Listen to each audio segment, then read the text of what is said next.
Winifred Barlow was ladling the last legal bowl of winter soup when Alpha King Gareth Northmere ordered Mercy Pot Hall closed for encouraging dependents. The words fell beneath the rafters while 37 people waited with wooden bowls. Widows without firewood, abandoned elders, quarry workers with crushed fingers, and 3 children wrapped in one patched wolfskin cloak. Mercy Pot Hall was a registered mercy hearth under Northmere's old winter law. Its open hunger roll allowed it to feed those unable to meet labor rations, provided every donation, sack weight, and bowl remained public. Granary Lord Oswin Dorran stood beside Gareth. "No one disputes Mistress Barlow's intentions," Oswin said, "but an early frost and 2 failed hill convoys have left the declared reserve below forecast. Parallel grain routes cannot be reconciled if exemption records do not reach the granary. Your own book records 7 direct barter sacks. The Royal Gate ledger contains no matching exemption copies. The old exemption allowed millers to trade limited grain directly for winter necessities. Every sack had to be weighed before witnesses, entered with its exchange value, and reported before the next granary count. They came from millers paid in firewood and stitching," Winifred said. "The copies were submitted through the South Counting Desk. Then receiving marks should exist." Oswin remained courteous. Market houses accepted price restraint only if bulk food movement remained countable. Compassion does not make missing records harmless. Winifred set down the ladle. "Hunger is always individual to the person carrying it." She looked at Gareth. "Not Oswin." Years ago, Gareth had helped her build the first feeding bench after a mine collapse and stayed beside the hearth after the injured slept. They had once stood close enough to imagine a life neither named. Now, the black iron crown rested over his dark hair, and he studied the hall as if mercy were a weakness in its foundation. "Did you inspect the royal granaries?" she asked. Oswin's office submitted the winter stock report. "Did you interview the millers?" "No." "Did you read the hunger roll?" "The inquiry concerns supply discipline." "You closed the only door you never checked." When an exemption was disputed, the Alpha could hold distribution under neutral count for 1 day. Gareth could have ordered the stores weighed, questioned the millers, or kept the hall open beneath independent supervision. Oswin's voice stayed mild. "Delay will be read as favoritism. The market houses agreed to ration discipline only if unverified distribution ended before the next price setting." Gareth held out his hand for the closure seal. "Hunger does not become discipline because a well-fed man gives it a cleaner name," Winifred said. "And kindness does not become accountable because suffering makes questions uncomfortable," Oswin replied. Gareth pressed the Alpha seal into black wax. "Mercy Pot Hall is suspended pending investigation. No food may leave after the chains cross both doors." Winifred uncovered a basket of bread. "The order has been sealed," Oswin said. "The chains are not crossed," Gareth replied. "Hold them until every bowl is filled." Winifred filled all 37 bowls and scraped the last barley and onion into an elder's portion. "You remember serving here," she told Gareth. "You no longer remember why. I cannot govern by memory. Then govern by looking. I am trying to keep the winter reserve from collapsing. You never looked inside it. The chains crossed both doors." Winifred surrendered the hall key and carried away the hunger roll, donor ledger, sack weights, and bowl count. The families dispersed into the freezing streets. The winter hunt had left the upper valleys 3 days earlier. Under the old food oath, its wolves returned with a limited first hunt tithe before the remaining game passed to royal butchers and patrol stores. The tithe was not enough to feed High Northmere through winter. Part of 1 stag, several snow hares, and wild fowl enough for the 37 names briefly. Each registered mercy hearth carried a bronze tithe plate. Royal tally resin marked 1 notch when a hunt share was assigned. The hearthkeeper closed it only after the meat had been weighed and witnessed. Mercy Pot Hall's previous notch remained open. The open hunger roll kept the hall eligible under law. The unclosed notch, not the written names, was what the winter hunt answered. Before dawn, the kennel master sounded the feeding call. The wolves still answered the royal trackers. Their refusal concerned the unresolved tithe, not Gareth's crown. They passed the royal storehouse and Oswin's market scales, then gathered before the chained threshold. Beneath Mercypot Hall's bronze tithe plate, they laid the limited hunt share. Gareth reached the square with the kennel master, who carried the current royal hunt distribution abstract. It marked the previous Mercypot Hall share. As delivered, Winifred opened the receiving ledger she had carried from the chained hall. "The royal abstract marks the last hunt share as delivered," she said. "My receiving ledger carries no weight, date, or witness. Whatever happened to that share, it was never accepted at this hearth." Oswin studied both records. One contradiction does not prove deliberate diversion. The hall's witness may have failed, or an emergency reassignment may have been recorded elsewhere. "No," Winifred said. "It proves the route and delivery record must be examined. The bronze notch alone proved no misconduct. It could reflect delay, reassignment, or incomplete receiving procedure. But it could not be reconciled with a royal abstract calling the delivery complete. Royal tally resin and butcher salt held a hunt share sent through 7 nights of frost. The disputed allocation was 5 nights old. Winifred had seen the hunt preserve a broken delivery trail once before. The claw line indicated only the last road on which blood, butcher salt, and tally resin could still be scented. The lead wolf drew one line through the snow, not toward the forest, toward the northern Granary Road. The other wolves marked the same surviving scent path. The wolves had not shown why the tithe failed to reach the hall or who had handled it. They had shown which road still carried its scent. Winifred ordered the first hunt tithe weighed beneath the chained doors before Gareth's guards could carry any portion back toward the kennels. "Nothing moves until the weight is witnessed," she said. The kennel master brought a beam scale from the royal stores. One clerk represented the crown, one represented the registered mercy hearths. Oswin named a market recorder to observe. The stag quarter, snow hares, and wild fowl were weighed separately, then entered against Mercypot Hall's open hunger roll. The total would provide one hot meal for the 37 names and little beyond it. The current tithe could satisfy the immediate mercy hearth obligation once every portion and the remaining bone stock were witnessed. It could not close the custody inquiry attached to the earlier share marked delivered in the royal abstract, but never accepted at the hall. Oswin watched the numbers settle. "The wolves' route does not transfer legal custody to Mistress Barlow." "No," Winifred said. "The oath placed this tithe against an unresolved hearth obligation. A human order still governs distribution." Gareth looked at the chained doors. "The hall remains closed. I authorize Winifred Barlow to coordinate this single outdoor serving under the 2 neutral clerks' custody. The permission applies only to the first hunt tithe. It restores no authority over Mercypot Hall." Winifred did not thank him. "Then bring braziers to the square. The children eat first, then the injured workers, elders, and widows. Every portion is marked against the roll." Oswin objected softly. "The royal kennels must retain enough meat for the returning trackers. The first hunt tithe is separate from patrol allotment," the kennel master said. "The remaining hunt share has already passed to the butchers." Gareth nodded. "Proceed." The chains remained crossed. The black closure seal remained completely unbroken. No utensil, fuel, or food was taken from inside the hall.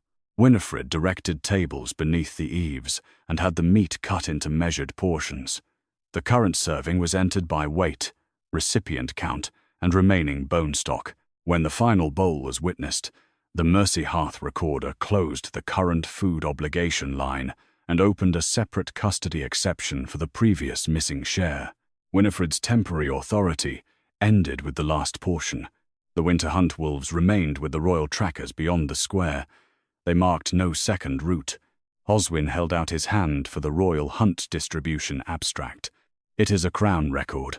My office should secure it. And my receiving ledger is half evidence, Winifred replied. Neither record should disappear into the office whose figures are under question. Oswin's gaze stayed level.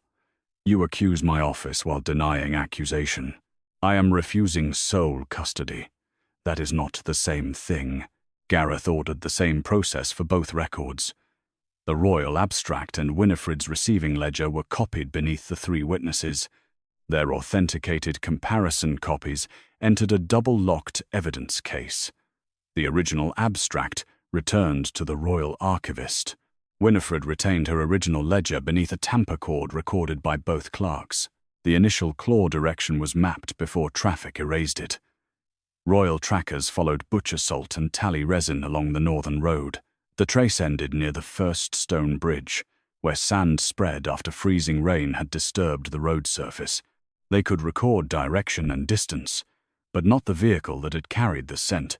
The northern granary cannot be opened because wolves scratched snow, Oswin said. It will not be, Gareth answered. We need movement records. Winifred closed her ledger. You needed records before you closed the hall. His eyes met hers across the outdoor tables. I closed it without reading the hunger roll. You closed it without speaking to one person named in it. Yes, the admission did not unlock the doors. Winifred turned away and carried the final bowl to the oldest widow. At the south counting desk, investigators searched for the direct barter packet. It should have contained 7 individual exemption sheets, one for each sack submitted together by the 3 millers. The intake book showed that all 3 millers had visited during the reporting period. One clerk remembered a packet bearing Mercy Pot Hall's hearthmark, but the formal receipt field was blank. A clerk's memory is not a receiving mark, Oswin's counsel said. No, Winifred replied. Find the packet, or record exactly where the documented intake chain ends. 2 exemption sheets from unrelated hearths were found under the wrong week. Mercy Pot Hall's 7 sheets were not among them. The absence left several possibilities. The millers might have submitted incomplete forms. The packet might have reached the desk without formal acceptance. It might have been misfiled or removed before entry. Nothing yet established which explanation was true. Gareth ordered the 3 millers summoned, and the desk cabinets sealed for neutral inventory. Oswin did not resist.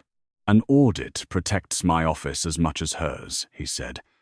If formal custody was never completed, the 7 transfers remain unverified.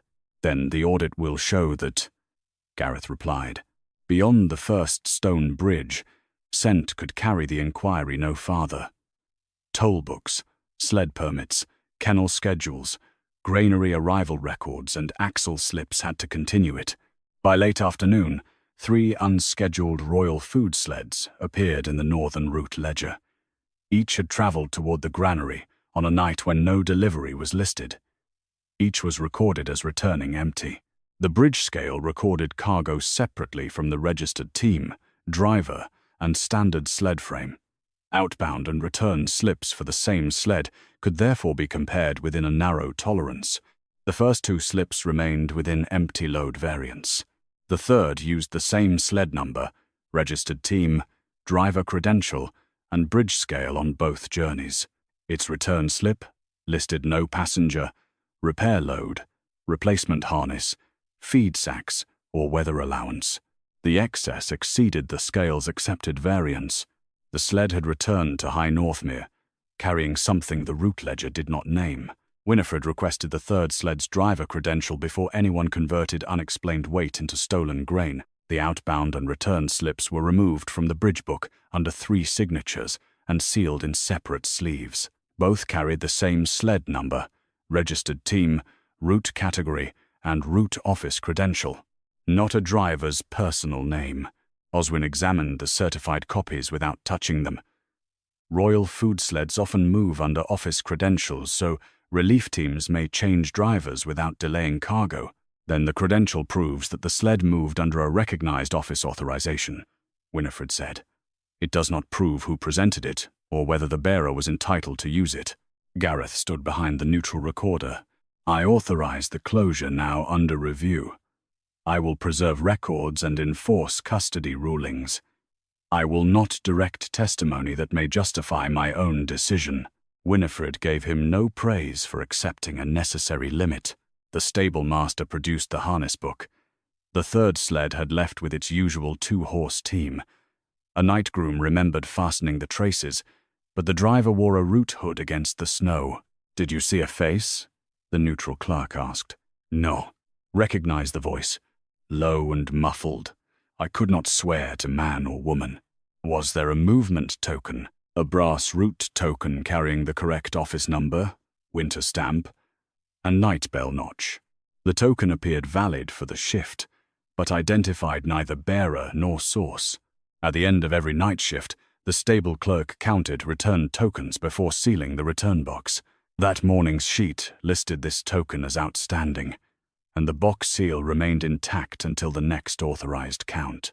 Oswin's counsel spoke evenly. Tokens were sometimes retained when a sled had a second assignment before dawn.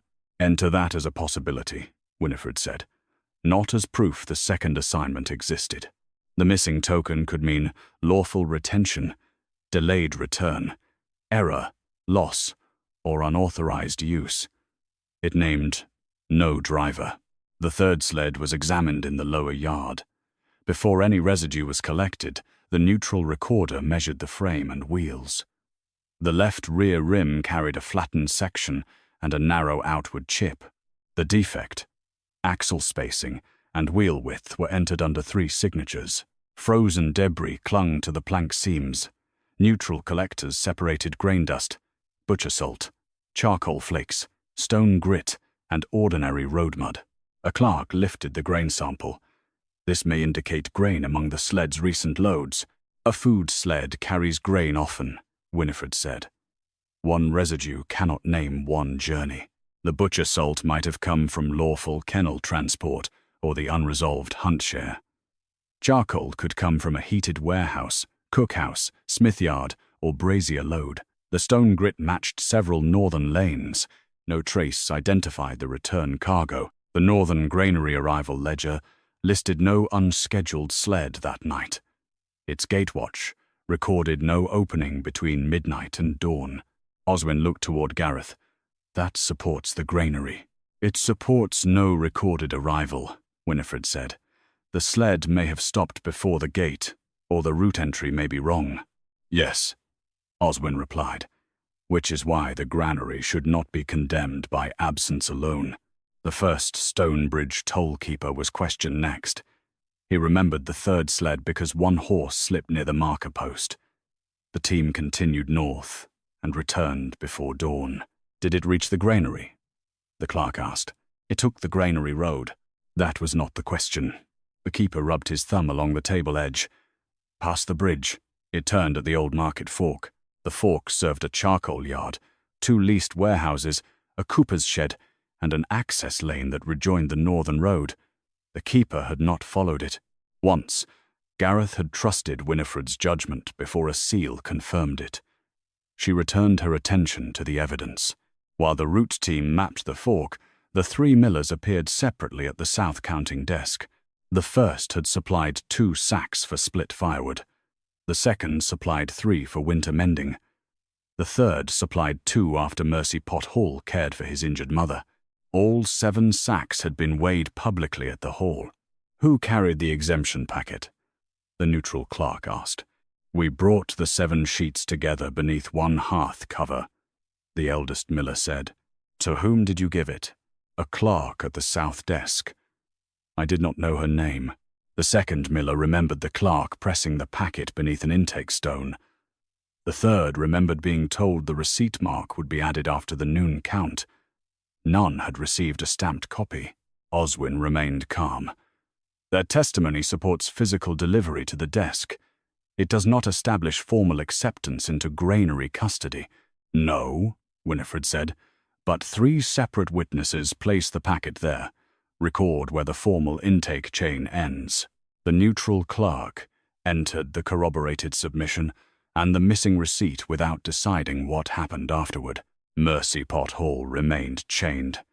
Winifred held no distribution authority. The winter hunt wolves stayed with the royal trackers and gave no further sign. At dusk, the route team returned from the old market fork. Freezing rain had erased the exposed road, but a strip of clay beneath a warehouse-side drainage ledge had frozen before water reached it.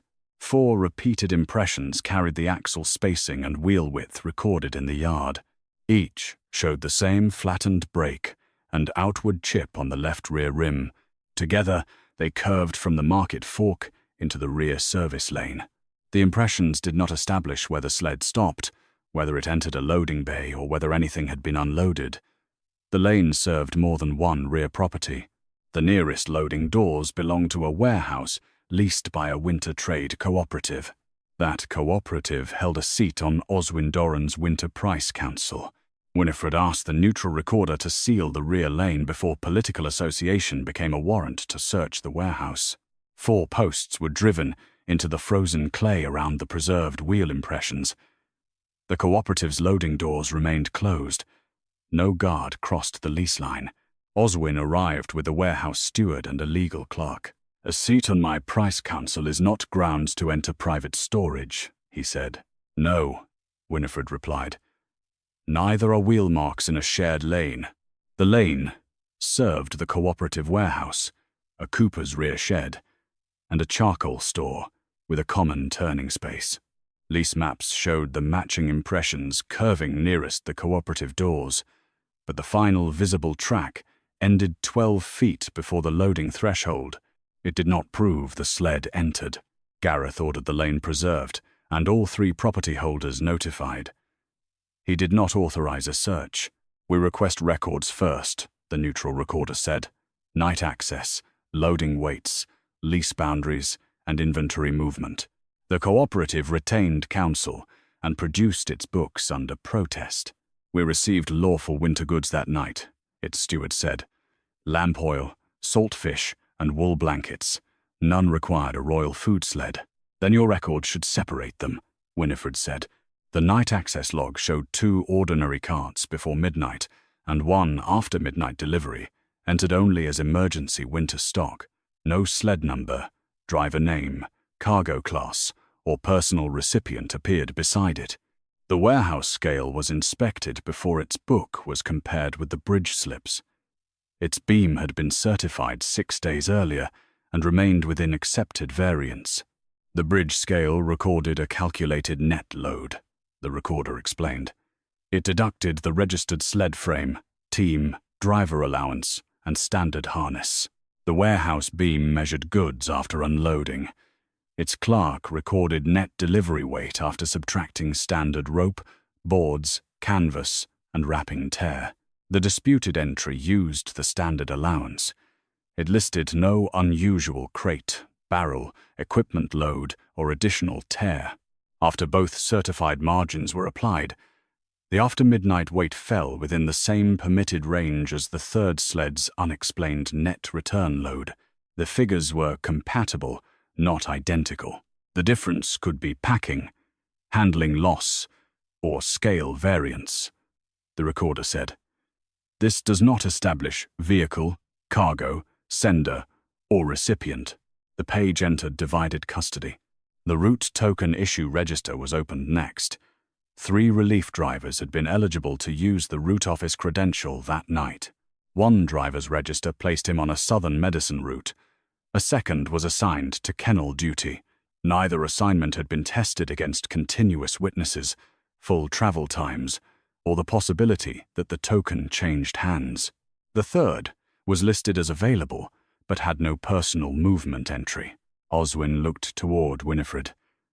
"Availability is not presence." "No," she said, "and another assignment is not yet an alibi." The token release line carried the correct office number, winter stamp, and night bell notch. The release field held only the issuing route clerk's mark. No bearer had signed for the token.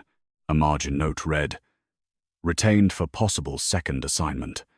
It carried the evening clerk's initials, but no time, sled number, destination, or 2nd movement number. That supports lawful retention as a possibility, Oswin said.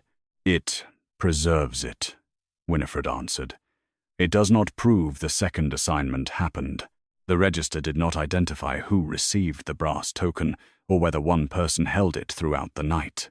Gareth remained behind the neutral recorder.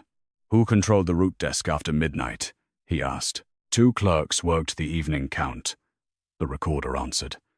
One left before midnight. The other remained until dawn. They will be examined separately. The cooperative stamp register named 3 authorized users: the warehouse steward, the night receiving clerk, and the cooperative records officer. After midnight, receipts required the office stamp and a personal countersign. The emergency stock entry carried the stamp. The countersign field was blank. The stamp identifies the receiving office, Oswin's counsel said. It does not identify the receiving person or prove that an authorized officer saw the vehicle. Agreed, Winifred said. Preserve the stamp register and identify who controlled the matrix. At the South counting desk, the inquiry continued separately. 4 clerks had handled exemption packets during the miller's reporting period. The clerk described by the 3 millers had not yet been identified. The intake stone had been washed after every noon count. Mercy Pot Hall remained chained. The black seal was untouched. Winifred could inspect records as the reporting hearthkeeper, but she held no authority to distribute food, command clerks, search private stores, or reopen the hall. Hungry workers gathered outside the market office when word of the inquiry spread. If private stores are opened on rumor, Oswin said, winter merchants will move stock beyond the city rather than submit it to counting.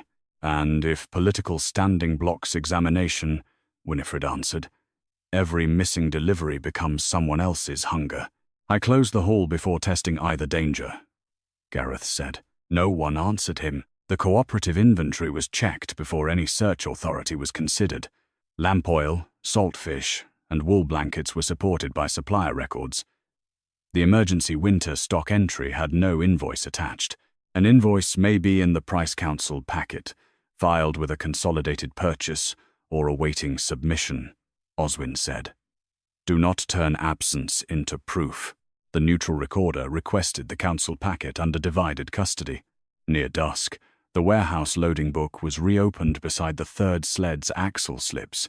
The bridge figure represented unexplained net cargo after the registered sled, team, driver allowance, and harness were deducted. The warehouse entry represented net unloaded goods after its standard packing tear. After both scale margins were applied, the figures fell within the same permitted range. They could describe the same load. They did not prove that they did. The after midnight entry named no cargo. It bore the Winter Trade Cooperative's office stamp. The required personal countersign was blank.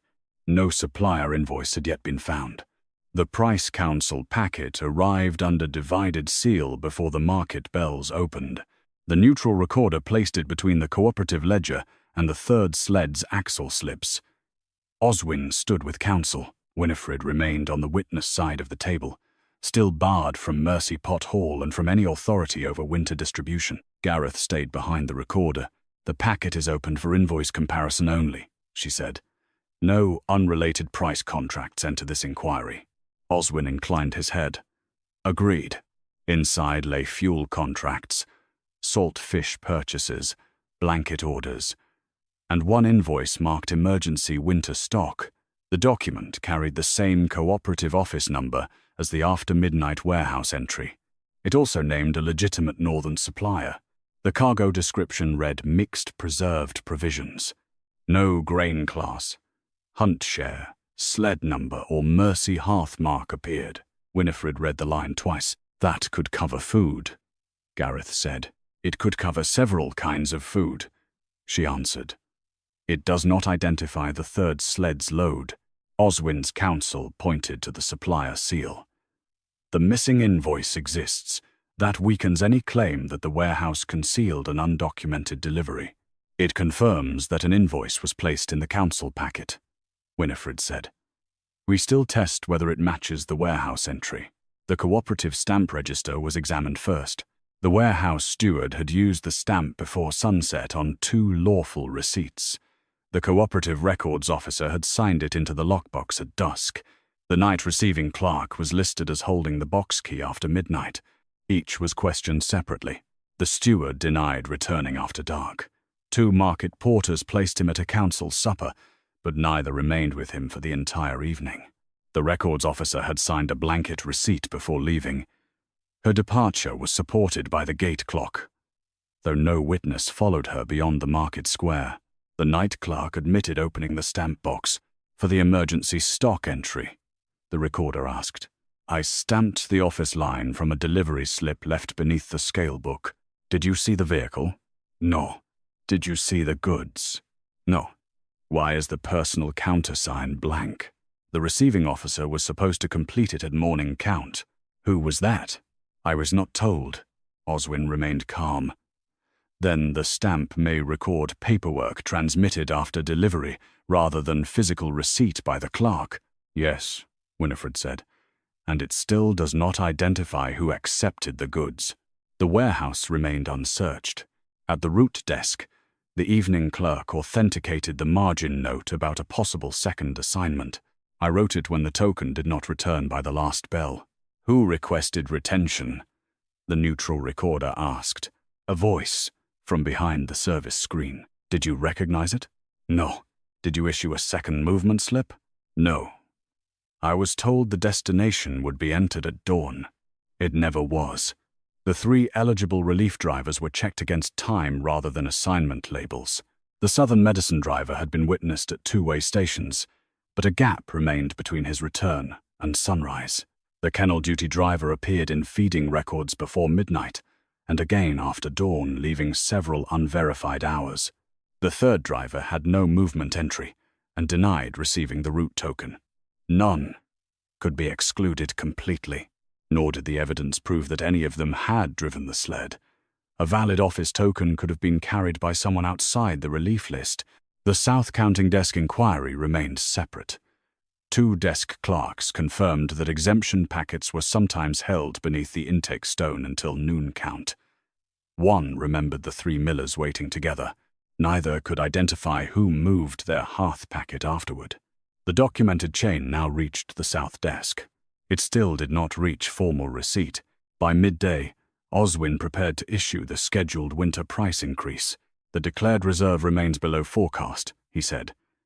"Uncertainty does not feed the outer districts. Neither does raising prices before the stores are measured," Gareth replied. "The market houses accepted restraint only until this count. And I closed Mercy Pot Hall because I accepted your figures without looking behind them." The room stilled. Gareth suspended the price increase for 3 days and ordered independent measurements of the royal granaries, cooperative stores, and market reserves. The Market Council protested that delay would encourage hoarding and private sales.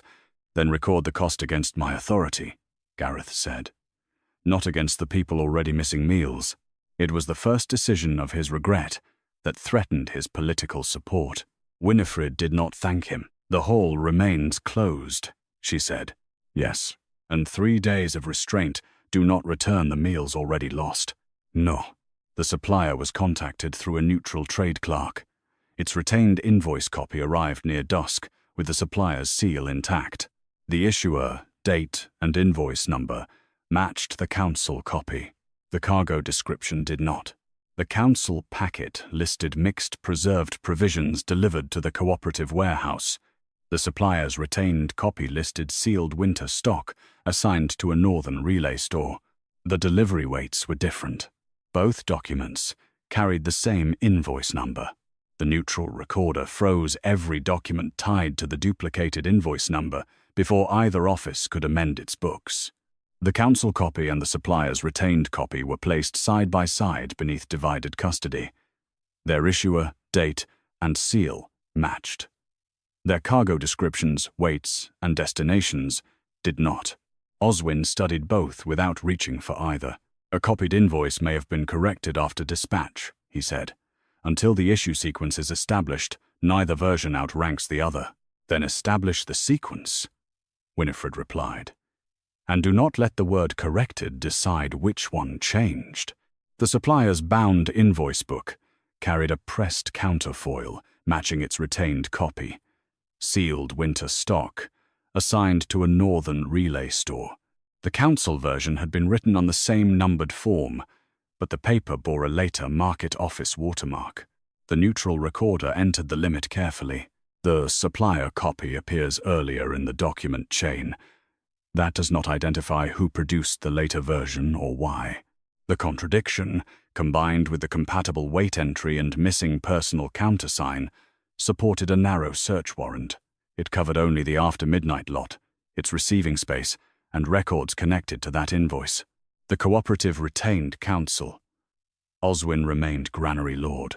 Mercy Pothall remained chained. Winifred entered the warehouse as reporting hearthkeeper and record witness, not as an officer with authority to seize stock. Behind the loading room, 14 grain sacks stood beneath canvas marked mixed provisions. The neutral recorder stopped everyone before the covering was moved. Record the seals and position. No one cuts a cord until both custodians sign. The sacks bore private cooperative tags. Beneath those tags, shallow knife marks crossed Northmere's Royal Reserve brand. The original lot numbers remained readable along the lower seams. A granary clerk matched them to grain removed from the Central Reserve 6 nights earlier under an emergency transfer warrant. Oswin's counsel spoke at once. Transfer into private storage is not theft. Winter law permits protected dispersal during convoy failure. It does, Winifred said, if the stock remains in the declared reserve and the receiving site is entered. Neither condition had been met. The 14 sacks were absent from the public reserve total. The cooperative ledger called them market inventory. The royal warrant called them protected reserve stock. The third sled's unexplained net return weight fell within the measured weight of the 14 sacks and their standard canvas wrapping. The finding made the warehouse delivery probable. It still did not identify the driver. Oswin looked toward the sealed sacks. I authorized emergency dispersal because the hill convoys failed and the central granary was vulnerable to panic buying. Gareth's expression changed. You authorized this transfer? My office did.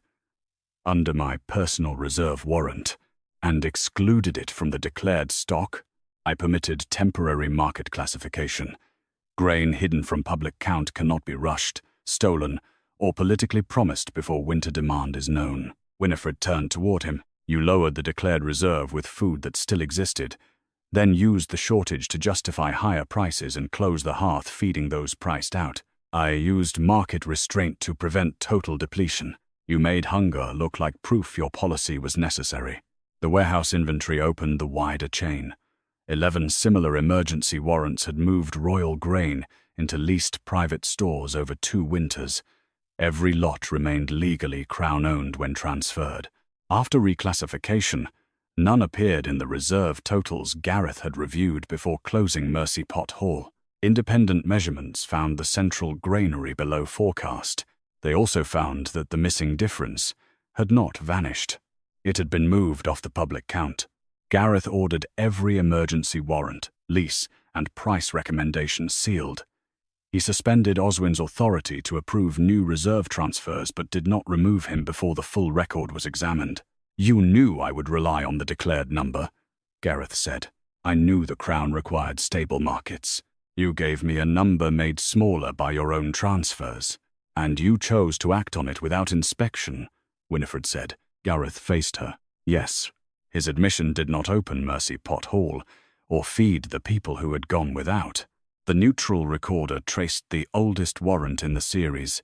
It dated to the winter Winifred's husband died after a ration crew turned him away from a granary, officially recorded as exhausted.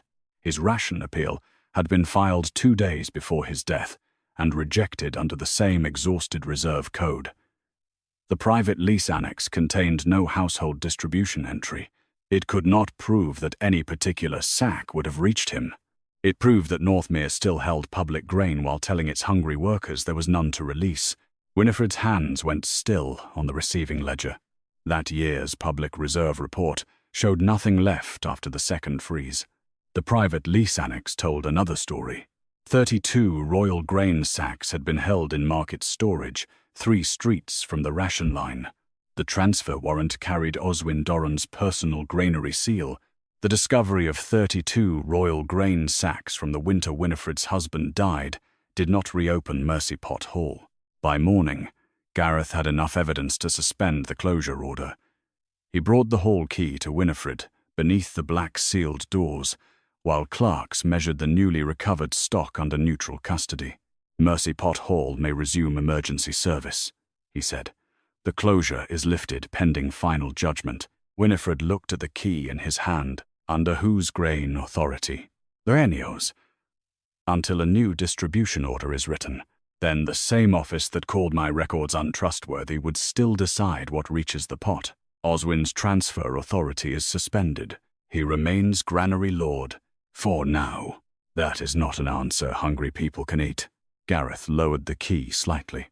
The square had filled before sunrise. Workers from the quarry stood beside widows who had missed the next day's meal. Families knew grain had been found in private storage. They also knew the hall had remained chained, while men argued over whether their hunger was properly documented. Oswin arrived under guard but not arrest. His seal authority was suspended, and his warrants remained under examination. Emergency dispersal preserved reserve grain during a period of market panic, he told the assembled recorders. The classification method may require correction. It does not make every transfer criminal. Winifred faced him. You kept public grain 3 streets from a ration line and called the reserve exhausted. The distribution threshold had already been reached. My husband died beneath that threshold. Oswin's expression did not break. His death is a tragedy. The records do not prove that a particular sack would have been issued to him. No, Winifred said. They prove the refusal was made under a scarcity your office helped create on paper. The distinction entered the public record. Gareth offered her the key again. I cannot undo that, Winter. No, I can reopen the door now. You can remove your seal. You cannot return the hall to me as though the only thing taken was a key. He looked toward the chains. What do you require? Independent grain custody, public weights, household representatives, no Granary Lord controlling Mercy, hearth allocations, no Alpha closing a registered hearth without the one-day audit you refused me. I can order those changes. You can order them today. Another Alpha can erase them tomorrow. The crowd stayed quiet. Winifred had spent years making soup from what others discarded, stretching broth without lying about portions, and writing every name because hungry people disappeared first from official memory. She would not become the grateful widow restored by the same hand that had shamed her. I will not reopen Mercy Pot Hall under royal ownership, she said. Gareth's jaw tightened, but he did not command her. What happens to the people waiting? I will help design a lawful distribution outside the hall. I will not return as the unpaid answer to a system that still owns the lock. The newly recovered grain could not be served immediately. Each sack had to be matched to its lot, checked for spoilage, and entered under the custody exception. Until then, the emergency tithe was gone. Private donations had slowed under fear of seizure, and market prices had already begun to rise despite Gareth's temporary freeze. The consequences spread through High Northmere. 2 work crews abandoned the northern quarry after labour rations were cut. An elder ward reduced its evening meal. The market houses delayed sales, claiming uncertainty over whether cooperative stock would be seized. Gareth ordered Crown Kitchens to release bread, but their capacity reached only part of the district. The hall remained dark. At dusk, he found Winifred standing across the square with the hunger roll beneath her arm. You once told me this place should never depend on one person, he said. I told you it should never depend on one powerful person. I thought discipline would protect the stores. You protected the number and left the people outside it. She looked at him then. Yes, he did not reach for her. I will place the recovered grain under divided custody, he said. Half held by neutral clerks, half by elected household witnesses. I will surrender sole closure authority over registered mercy hearths. Do that whether I return or not. I will. And do not use my husband's death to make yourself look changed. I won't. For one moment, the man who had once served bowls beside her seemed close enough to remember. But the crown had taught him too late that sorrow witnessed was not sorrow repaired. Winifred turned away. The next morning, Gareth issued the divided custody order. He froze all emergency market classifications and opened the private lease annexes to household review. Mercy Pot Hall remained chained because Winifred had not accepted the Crown's terms. By noon, the northern districts felt the gap her unpaid labour had hidden for years. Then the neutral recorder arrived with the oldest transfer ledger. The first hidden grain winter had not begun with Oswin's personal seal. It had begun with a reserve reduction decree signed by Gareth's father and renewed, without inspection, by Gareth after he took the crown. Gareth ordered his own renewal decree placed beside Oswin's transfer warrants before the household review began. The document carried the royal seal from his first winter on the throne. It allowed reserve grain moved into protected storage to be removed temporarily from the public count until market release. He had signed it without inspecting one leased store. The neutral recorder read the authority aloud outside Mercy Pot Hall. The chains still crossed the doors. Winifred stood among the household witnesses rather than beside the crown table. Oswin's counsel rose. My client acted under a valid decree renewed by the Alpha King. Classification errors cannot be assigned to the Granary Lord alone. They will not be, Winifred said. Gareth looked at her. A king's failure does not erase a minister's choices, she continued. A minister's choices do not erase the king who enabled them. The recorder entered both statements. The review traced each winter transfer.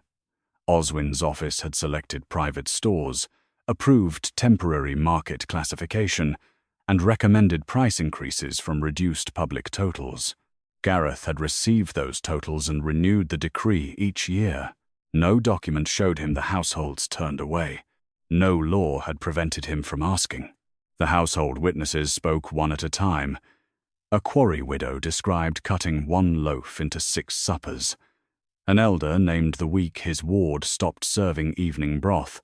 A cooper testified that he had sold his tools to buy grain stored 2 streets from his door. Gareth did not leave the table. When his turn came, the recorder asked, "Did Granary Lord Dorran conceal the decree from you?"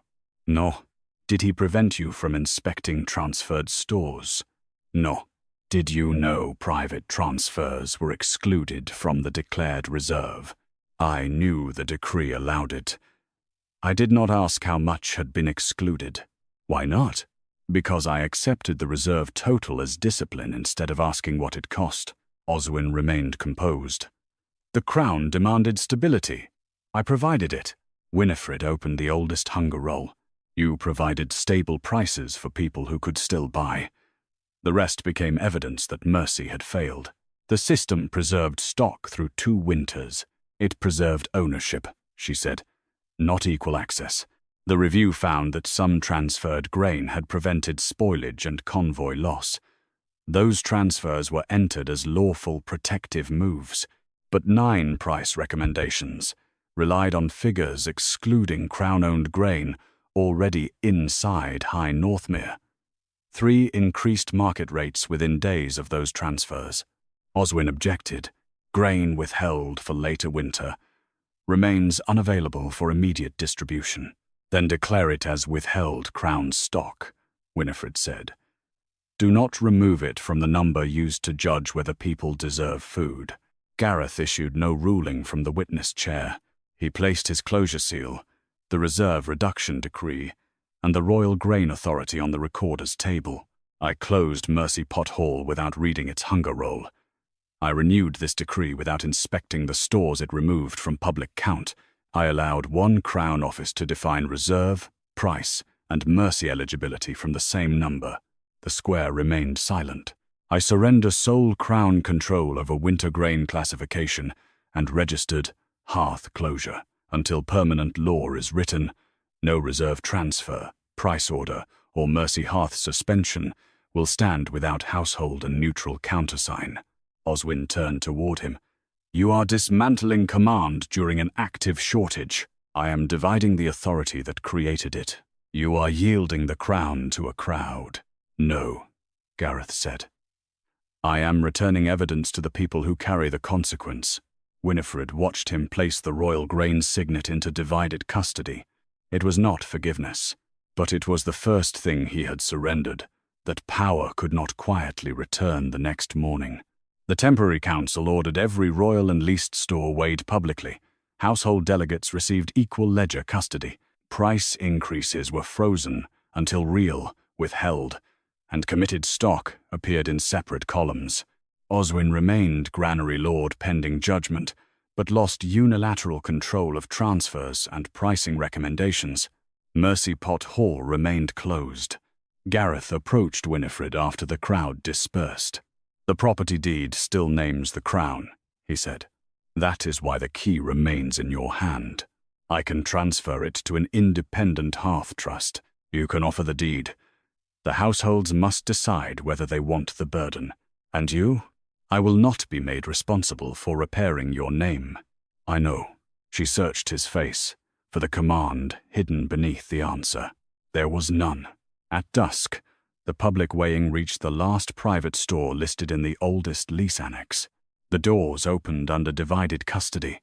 Inside stood no grain, only empty platforms, scraped floors, and 32 faded lot tags from the winter Winifred's husband died. The stock recorded on Oswin's surviving annex had not remained there until spring. A later release column existed. Every household recipient line beneath it had been cut from the ledger. Winifred ordered the cut ledger page sealed before anyone called the missing names proof of theft. The neutral recorder examined the binding beneath 3 witnesses. The recipient lines had been removed in narrow strips, leaving release dates, lot numbers, and column headings intact. Deliberate removal, one clerk said. Deliberate cutting, Winifred corrected. We do not yet know who did it or what the lines contained.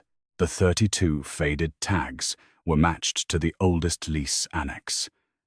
Every lot had entered the private store during the winter her husband died. The release column showed all 32 leaving over 2 nights. Oswin's counsel leaned forward. A release proves movement, not destination. No, Winifred said. So we find the second record. Leased stores reported outbound stock to the granary for crown ownership and the price council for market movement.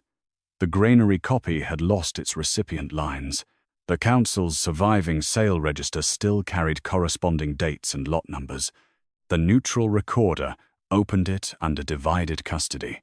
20 sacks had been transferred to market houses under controlled winter sale. 12 had gone to a cooperative reserve auction before dawn. None had been sent to household ration points. The sale prices exceeded the public ration rate by nearly half. Oswin remained still. Controlled sale was lawful under the decree. Higher prices reduced panic buying and preserved supply. Preserved it for whom? Winifred asked. For households able to purchase without exhausting the stock in 2 days. My husband held a valid ration appeal. A ration appeal is not a purchase order. No. It is what a hungry worker files when policy has priced him out of food his labor already paid to protect. Gareth stood at the witness table, his renewal decree beside his father's original. The recorder turned to Oswin. Did your office approve the market release? My office reviewed it. Did you sign it? The release carried my granary seal. Did you know ration appeals remained unanswered? I knew demand exceeded the public allotment. The oldest ration docket was brought from archive custody. Winifred's husband's appeal remained there with 18 others, all rejected under exhausted reserve code the morning after the first private sale. The code was accurate only because leased crown stock had been removed from the declared reserve. Gareth's voice was low. You sold grain at the higher rate, while the ration desk recorded none available. I released protected stock through the market mechanism your decree authorized. My decree did not require you to erase it from the number shown to ration officers. It allowed temporary exclusion, and you used that exclusion to make refusal appear inevitable. Oswin looked directly at him. You renewed the system because it kept the crown solvent and the markets quiet. Gareth did not deny it. Winifred opened the hunger roll to her husband's name. He was not killed by one missing sack, she said. He was killed by a decision repeated until every closed door looked lawful. The recorder compared the cut ledger with the council register. The widths of the removed strips matched the space used for market house abbreviations on other release pages. It supported the conclusion that the missing lines likely identified commercial recipients. It did not identify who cut them. A second copy survived in the winter tax book. Market houses had paid levy on all 32 sacks. Dates, lot numbers, and weights matched the council register. The destination was no longer uncertain. The grain had entered commercial sale, while ration appeals remained denied. Gareth rose. Granary Lord Oswin Dorran, your office removed Crown-owned grain from the public reserve, used the reduced figure to support price increases, and released that grain through commercial sale while registered ration appeals were rejected. Oswin's counsel stood. Judgment has not been entered. No, Gareth said, and I will not enter it alone. He placed the Alpha Grain seal beside the household countersign box. The evidence goes to a 7-seat winter tribunal. 3 household witnesses, 2 neutral recorders, 1 market representative, and 1 crown jurist. I surrender the crown's power to appoint the majority or reverse its findings. Oswin's face changed for the first time. You would let petitioners judge the granary. I will let those harmed by the count sit beside those trained to examine it. Winifred watched Gareth remove his signet from the release authority. Remorse without surrendered power would have been another performance. The tribunal froze Oswin's office, preserved his records, and barred private reserve sales. He remained Granary Lord in title until judgment, but no longer controlled grain, prices, or custody. Measured stock went to temporary outdoor kitchens under household supervision. Mercy Pot Hall remained closed. At sunset, the neutral recorder brought Winifred one final document from the winter tax archive. It was the levy receipt for the first 12 sacks sold before dawn. The buyer was not a distant merchant. It was the Crown Household Supply Office. Gareth's father's seal authorized the purchase. Beneath it, as the Crown heir overseeing winter accounts, appeared Gareth Northmere's countersign. Gareth did not deny the countersign. He asked the neutral recorder to read the levy receipt aloud before the 7-seat tribunal, then placed his heir's seal beside it. I signed the purchase, he said. Winifred stood with her husband's ration appeal open before her. Did you know the Crown Household Office was buying grain released from protected reserve? I knew it was buying winter stock through the market. Did you know ration officers were declaring the reserve exhausted? No. Did you ask? Gareth looked at the faded signature beneath his father's seal. No. The answer entered the record without title or excuse.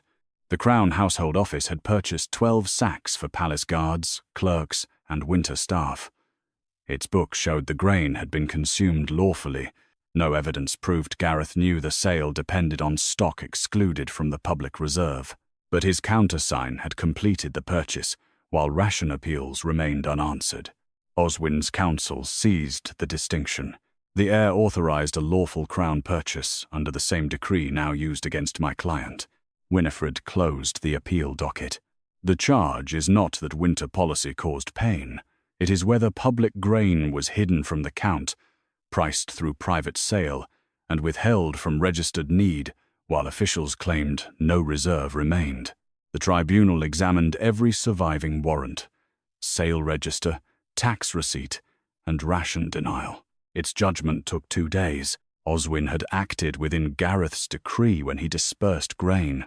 He exceeded that protection when his office reclassified Crown stock as market inventory, omitted it from the declared reserve used by ration officers, recommended price increases from the reduced figure, and approved commercial release while registered appeals remained denied.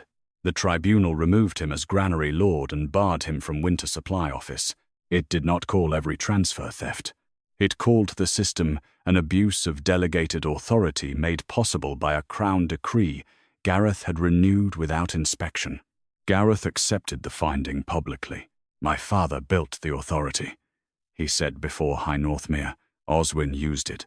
I renewed it, relied on its numbers, and closed Mercy Pot Hall without the audit the law offered. The Crown will not place my failure entirely on the minister who carried it out." He revoked the reserve reduction decree. All Crown-owned grain, whether held in royal or leased storage, returned to one public inventory with separate columns for available, committed, spoiled, and protected stock. No registered mercy hearth could be closed without neutral count, household hearing, and written emergency provision for those already named there. The tribunal ordered compensation from the Crown and recovered market levies. Families denied under the exhausted reserve code received grain credit and winter restitution. Winifred's husband could not be restored by a corrected ledger, so his household award entered a fund for workers refused food during disputed counts. Gareth did not name the fund after himself. He did not name it after Winifred's husband without asking her. The households named it the Open Table Trust.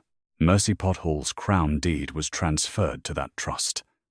Its board held 5 household seats, 2 registered hearth recorders, and 1 non-voting Crown auditor. No Granary Lord or Alpha could own the key. When the transfer was complete, Gareth brought the key to the square again. This time he placed it on the household table. "The hall belongs to those whose names kept it lawful," he said. The oldest widow lifted the key and turned to Winifred. "Will you serve with us?"